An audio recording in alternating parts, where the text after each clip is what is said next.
عافية، وإن شاء الله تكونوا بألف خير يا رب. اليوم رح نحضر مع بعض إن شاء الله شيخ المحشي. هي أكلة حلبية وشعبية عنا بحلب. نشوف المكونات. عنا كيليين أو أكتر بشوي كوسة، وعندي نص كيلو لحمة، وعندي تقريبا كاسة بقدونس ناعم، وعندي كاسة صنوبر، ورشة ملح مع بهار أو 7 بهارات فلفل أسود يعني. رح نحضر للحمة. أول شي رح نجهز اللحمة، رح نحضر للحشوة. رح نحط اللحمة،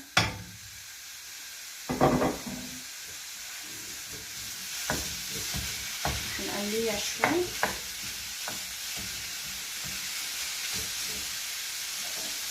نحط البهار والملح.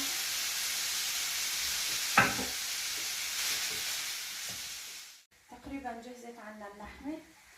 حطيت معلقة سمنة، نقلي شوي الصنوبر ونضيفهم للحشو.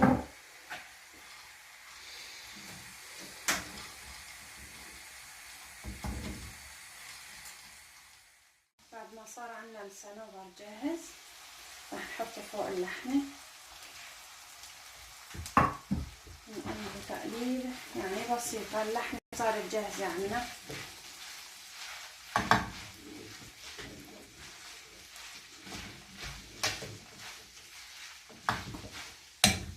أضيف البقدونس،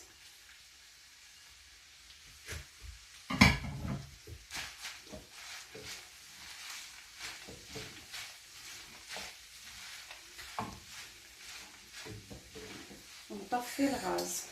ما في داعي نحمص البقدونس لأنه ما بيحتاج. رح نترك الحشو شوي تبرد عنا لنحسن نعبي الكوسة.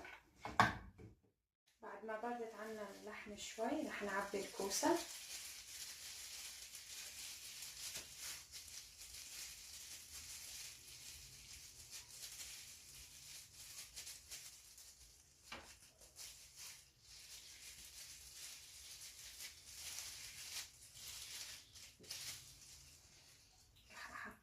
نقلب الكوسة شوي نسده مشان ما يطلع معنا بالقلي.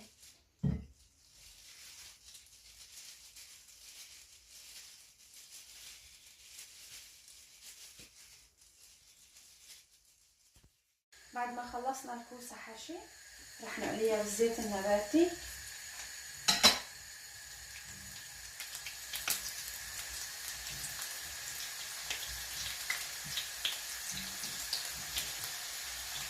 نضل نقلبها لحتى تاخد اللون الذهبي الفاتح، مو كتير، شوي يعني.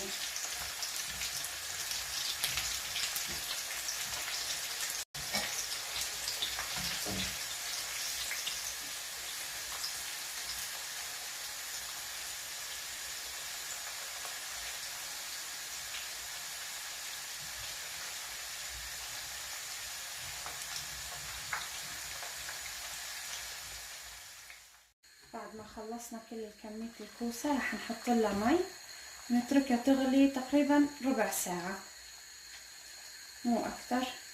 مي وملح طبعا، لأنه أنا بدي أخذ المي أطبخ فيها رز تصير نكهتها بتجنن. بعد ما جهزت عندي الكوسة أخذت هالشكل، لونها بيجنن وريحتها بتاخد العقل. وحطينا سنين توم مهروسين مع اللبن، وبنقدم نصب الصحون ونرجع لكم.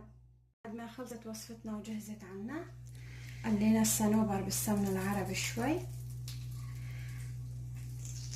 ان شاء الله تكون عجبتكم الوصفة لليوم، واذا عجبتكم بتمنى تشتركوا بالقناة وتفعلوا زر الجرس وتضغطوا لي لايك، ويعطيكم الف عافية.